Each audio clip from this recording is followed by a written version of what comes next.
Most people think the question is, how much money should I keep in savings? But the better question is, how much cash do I need before life stops feeling like it could knock me over at any moment?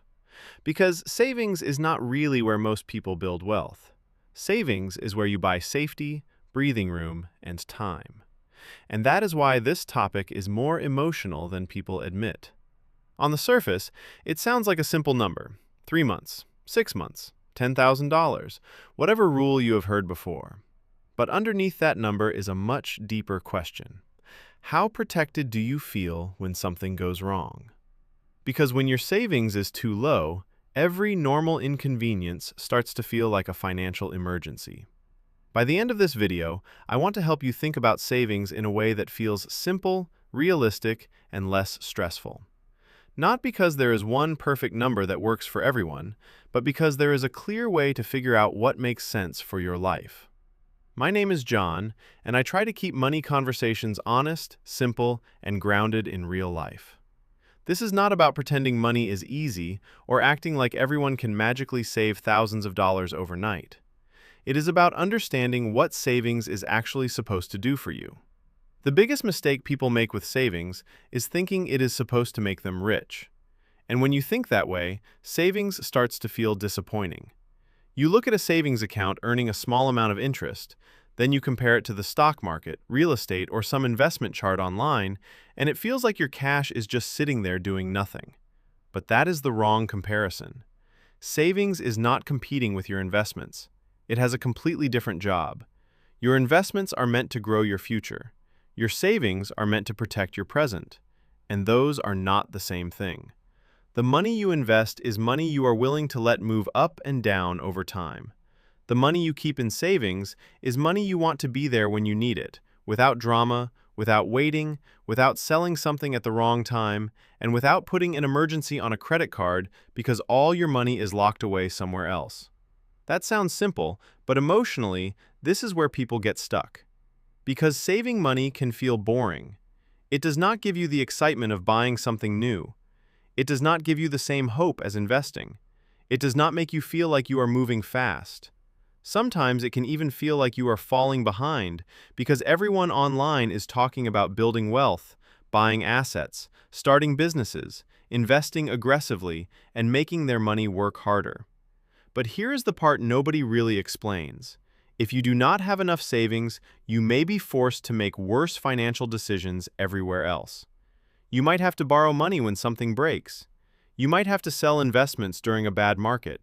You might stay in a job longer than you should because you have no cushion. You might avoid fixing a small problem until it becomes a bigger one because you cannot handle the cost right now. So even though savings may not look powerful on paper, it quietly affects almost every decision you make. Think about what life feels like with no cushion. A car repair is not just a car repair. It becomes stress at work, a credit card balance, a conversation you do not want to have, and maybe a few weeks of feeling like you are behind before the month even starts. A higher grocery bill is not just annoying. It can create that tight feeling where you start checking your bank account before every purchase. Even something ordinary like needing tires, paying an insurance deductible, or missing a little overtime can become the thing that throws everything off. That is why savings matters beyond math. It changes the emotional temperature of your life. When you have no savings, your brain treats every small financial surprise like a threat. You become more reactive. You feel rushed. You make decisions from pressure instead of patience. And once you are in that state, even good advice can be hard to follow, because your nervous system is not thinking 5 years ahead. It is trying to survive the next 2 weeks. This is also why people avoid thinking about savings. It can bring up guilt. It can make you feel behind. It can remind you that you are working hard but still do not feel secure. And for a lot of people, the problem is not that they do not care. The problem is that life keeps asking for money before they have a chance to build any kind of cushion. Rent goes up, groceries cost more, insurance gets more expensive, a car needs work, and suddenly the idea of saving 3 to 6 months of expenses sounds almost fake. So before we talk about the amount, I think we have to remove the shame from this conversation. Not having enough savings does not mean you are lazy or irresponsible. Sometimes it means your income has not caught up with your cost of living. Sometimes it means you were never taught how to organize money. Sometimes it means you had to handle real life before you had enough resources to do it comfortably. The goal is not to judge where you are. The goal is to build enough margin that your future decisions are not controlled by every unexpected bill. Now, when people ask how much money they should keep in savings, the common answer is usually 3 to 6 months of expenses. And honestly, that is not a bad rule. It gives people a simple target. If your basic monthly expenses are $3,000, then 3 months would be around $9,000, and 6 months would be around $18,000. That kind of cushion can protect you from a job loss, a medical situation, car issues, or a period where life just gets expensive all at once.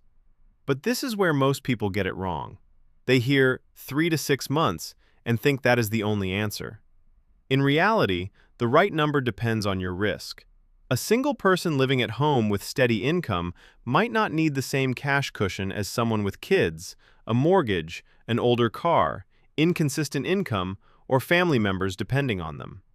The number is not just about expenses, it is about how fragile or stable your financial life is right now. If your income is predictable, your expenses are low, your job is stable, and you have people who could help you in a true emergency, your savings target might be smaller. But if your income changes month to month, your job feels uncertain, your car is older, your rent is high, or you are the person other people rely on, then you probably need more cash than the basic rule suggests. Not because you are pessimistic, but because your life has more variables. Here is what this actually means. Savings should be based on your real life, not just a clean formula. Start with the expenses that keep your life stable: housing, food, utilities, transportation, insurance, minimum debt payments, and anything you truly need to keep working and functioning. You do not have to include every subscription, every restaurant meal, or every extra purchase in your emergency number. In a real emergency, you would probably cut back. So the better question is, what would it cost to keep my life steady for 1 month if things got tight? Once you know that number, you can start thinking in layers. The first layer is a starter emergency fund. This is not your final goal. It is just the first wall between you and chaos. For some people, that might be $500. For others, it might be $1,000 or $2,000. The point is not that this amount solves everything. The point is that it gives you a small buffer so every minor issue does not immediately become debt. The second layer is 1 month of basic expenses. This is where you start to feel a real shift. When you have 1 month saved, you are no longer living with the exact same level of pressure. You still may not feel fully secure, but you have room to breathe. If a bill hits early, if a paycheck is smaller than expected, or if something small breaks, you have a little space between the problem and panic. The third layer is 3 months of expenses. This is where savings starts becoming emotional insurance. It does not make life perfect, but it gives you options. If your job becomes unstable, you have time to think. If your car needs a major repair, you can handle it without immediately destroying your budget. If something happens in your family, you may have the ability to respond instead of feeling trapped. Then there is the 6-month level, which is more about deeper stability. This amount may make sense if you have a family, a mortgage, variable income, a specialized job that could take longer to replace, or just a personality that feels calmer with more cash on hand. Some people sleep better with 6 months saved. Other people feel fine with 3 months and would rather invest more aggressively after that. Neither person is automatically wrong. The right answer depends on your life, your risk, and your emotional need for stability. And this is the part that makes savings personal. 2 people can have the exact same income and need different savings amounts. One person might have parents they could stay with, a reliable car, low fixed expenses, and a stable job. Another person might have no backup, a child, medical costs, and a car that is always one repair away from becoming a problem. On paper, their income looks the same. In real life, their risk is completely different. The mistake is thinking this is only about math. Math matters, but money decisions are also shaped by fear, energy, stress, and uncertainty.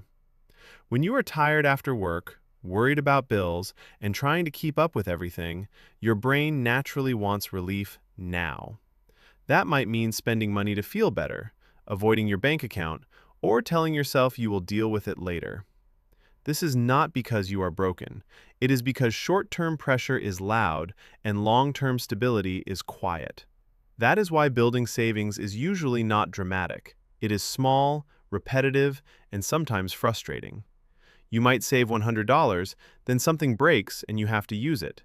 You might finally build a cushion, then an insurance bill or car repair knocks it back down. That can feel discouraging, but in a strange way, that means the savings worked. The emergency fund did its job. It absorbed the hit so the rest of your life did not have to. A lot of people feel like they failed when they use their savings. But using emergency savings for an actual emergency is not failure. That is the entire point. The failure would be expecting life to never happen. A savings account is not meant to sit untouched forever like a trophy. It is meant to be there so when life gets expensive, you have a tool besides panic, debt, or desperation.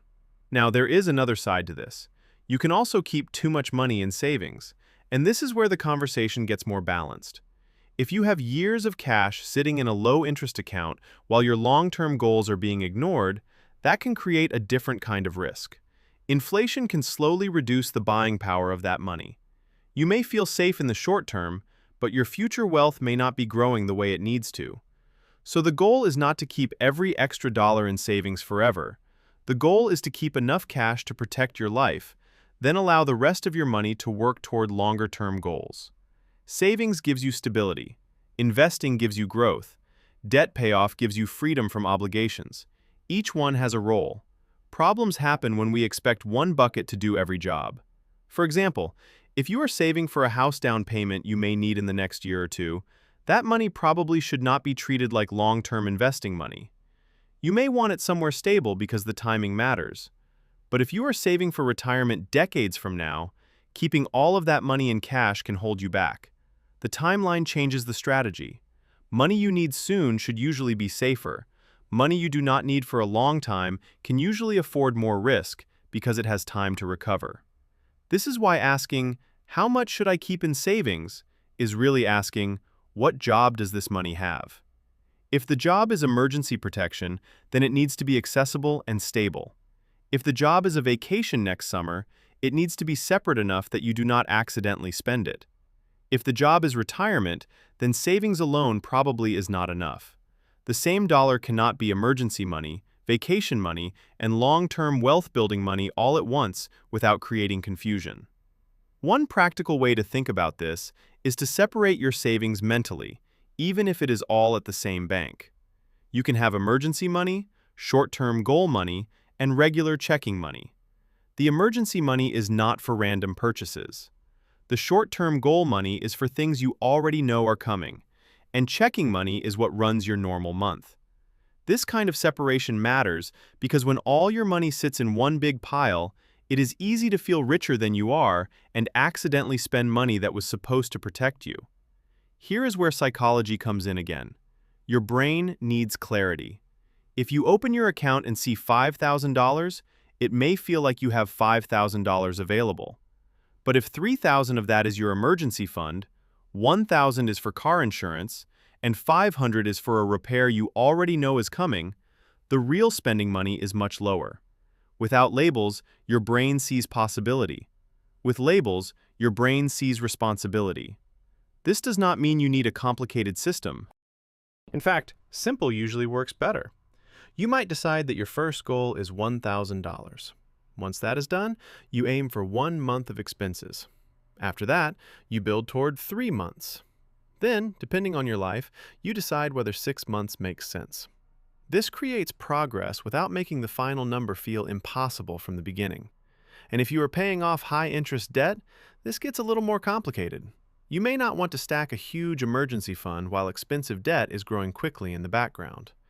But you also may not want to put every extra dollar toward debt with no cushion at all, because then the next surprise expense can push you right back into borrowing. For many people, a small starter emergency fund first, then aggressive debt payoff, then a larger emergency fund later can be a reasonable order. The exact choice depends on your situation, and this is not financial advice. But the principle is simple. You need both protection and progress. Another important piece is where to keep savings. Emergency money usually belongs somewhere boring, safe, and easy to access. A regular savings account or high-yield savings account can make sense for many people. The interest rate can change, and banks have different rules, so it is worth checking details for yourself. But the main point is that emergency savings should not be somewhere volatile. If the money is meant to protect you from uncertainty, you do not want the value of that money to be uncertain at the exact moment you need it. This is why investing your emergency fund can be dangerous. On paper, it feels efficient. You think, why let this money sit there when it could be growing? But emergencies do not wait for the market to be up. If your investments are down when you need cash, you may have to sell at the worst time. That can turn a temporary emergency into a long-term setback. The emergency fund is not lazy. It is defensive. Its job is not to win. Its job is to be ready. That mindset shift can make saving feel less frustrating. Instead of looking at your savings and thinking, this money is not doing anything, you can understand that it is doing something very important. It is reducing the chance that your life gets knocked off course. It is giving you time to make decisions. It is keeping your future investments from being interrupted. It is helping you avoid expensive debt. That is not nothing. That is stability. The turning point is realizing that savings is not about becoming the kind of person who never has problems. It is about becoming the kind of person who can handle problems with less damage. Life will still happen. Cars will still break. Jobs will still change. Prices will still go up. Family situations will still come out of nowhere. But when you have savings, those moments do not have to define your entire month or your entire year. And maybe that is the real purpose of savings. It gives you a pause. It gives you a moment between something happening and your reaction to it. Without savings, life makes the decision for you. With savings, you may still not love the situation, but you have choices. You can compare options. You can sleep on it. You can say no to something that is wrong for you. You can take care of the problem without feeling like everything is collapsing. That kind of control matters. Not because money solves every emotional problem, but because constant financial pressure makes everything heavier. It is harder to be patient when you are scared. It is harder to think clearly when every bill feels like a threat. It is harder to plan for the future when the present keeps demanding all your attention. Savings creates enough space for better decisions to become possible. So how much should you actually keep in savings? A good simple answer is this. Start with a small emergency cushion. Build toward 1 month of basic expenses, then aim for 3 to 6 months depending on how stable or risky your life is. If your life has more uncertainty, lean higher. If your life is very stable and you are already investing and managing debt well, you may not need as much cash sitting around. The number should protect your real life, not impress anyone online. And remember, this number can change. If you move out, have a child, buy a house, change jobs, start a business, take on debt, or become responsible for other people, your savings target may need to grow. If your expenses drop, your income becomes more stable, or your investments grow, your need for cash may feel different. Your emergency fund is not a permanent identity. It is a tool that should match the season you are in. The most realistic way to build it is not to wait for a perfect month. Perfect months are rare. Start with whatever amount you can repeat. Maybe it is $25 a week. Maybe it is $100 every paycheck. Maybe it is taking a small piece of extra income before it disappears into normal spending. The habit matters because savings is built through consistency more than intensity. And when you mess up or need to use the money, just restart. That is not a dramatic failure. That is maintenance. You are maintaining your financial foundation the same way you maintain a car, a home, or your health. Sometimes the balance goes up. Sometimes life pulls it back down. The goal is not perfection. The goal is to keep rebuilding the cushion so your life has more room inside it. If this topic has always made you feel behind, I hope you can look at it differently now. Savings is not a sign that you are scared to invest. It is not proof that you are moving slowly. It is the base layer that helps the rest of your financial life work. It protects your choices, your peace, your ability to wait, and your ability to recover when life gets messy. You do not need to build the perfect emergency fund overnight. You do not need to have the same number as someone else. You just need to start building the amount that makes your life a little less fragile. Because the real purpose of savings is not to make you feel rich. It is to help you feel less trapped. And sometimes, that breathing room is what gives you the strength to make better decisions with everything else. If this video helped you think about savings in a calmer or more realistic way, you can like the video so more people can find it. And if you want more simple, honest conversations about money, investing, and building a life with more breathing room, you can subscribe. In the comments, I'd be curious to hear what part of savings feels the most important in your life right now. Building the first cushion, knowing how much is enough, or feeling comfortable using it when life actually happens.